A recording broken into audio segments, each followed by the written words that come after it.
প্রশাসন কি করে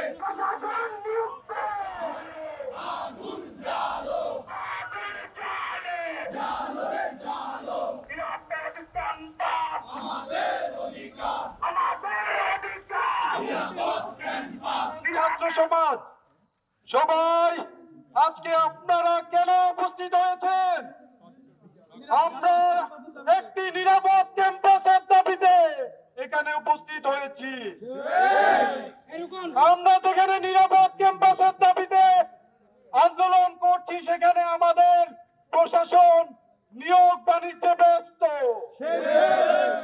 আমাদের ভিসি মহোদয় মুখে বলে বিশ্বমানের বিশ্ববিদ্যালয় গড়ে তুলবে, অথচ শিক্ষার্থীরা নিরাপত্তাহীনতায় ভুগছে। সেই খবর রেখেছেন? তিনি আছেন স্যাটেলাইট দিয়ে ব্যস্ত। তার শিক্ষার্থীরা ভালো খাদ্যের অভাবে বিভিন্ন রোগে আক্রান্ত হচ্ছে, ভালো চিকিৎসা পাচ্ছে না। হসপিটালে গেলে সামান্য নাপা ধরিয়ে দাও।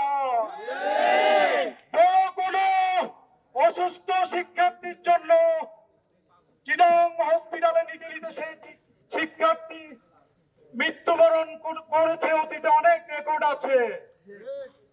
অথচ এই প্রশাসন আমাদের শিক্ষার্থীদের নিরাপত্তা পালন না করে তাদের গদিতে বসার যে লক্ষ্য ছিল নিয়োগ বাণিজ্য, এই বিশ্ববিদ্যালয়ের প্রশাসন নিয়োগ বাণিজ্য ছাড়া কিছুই করতে পারেনি।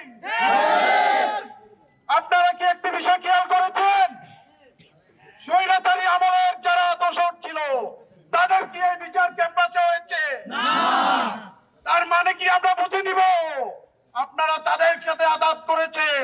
তারাই আজকে লুকিয়ে বিভিন্ন ষড়যন্ত্র করে আমার শিক্ষার্থীদের আহত করছে।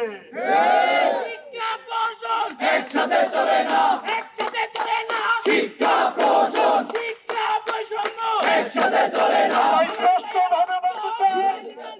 আমরা স্পষ্টভাবে বলতে চাই, গত 3-4 দিন আগে যে ঘটনা ঘটেছে, সেই ঘটনা পরবর্তী শিক্ষার্থীরা এখনো কি নিরাপদ আবাসস্থলে ফিরে গিয়েছে কিনা তা আগে তদারকি করুন, তারপর আপনার ক্লাস পরীক্ষা চালু করুন।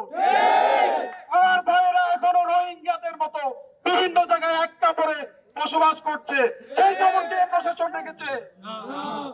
আমরা আজকে এই বিক্ষোভ সমাবেশ থেকে প্রশাসনকে বলতে চাই, দ্রুত ওই ঘটনার ব্যর্থতার দায় নিয়ে আপনারা পদত্যাগ করুন, নয়তো আপনাদেরকে টেনে স্টে নামাতে হবে।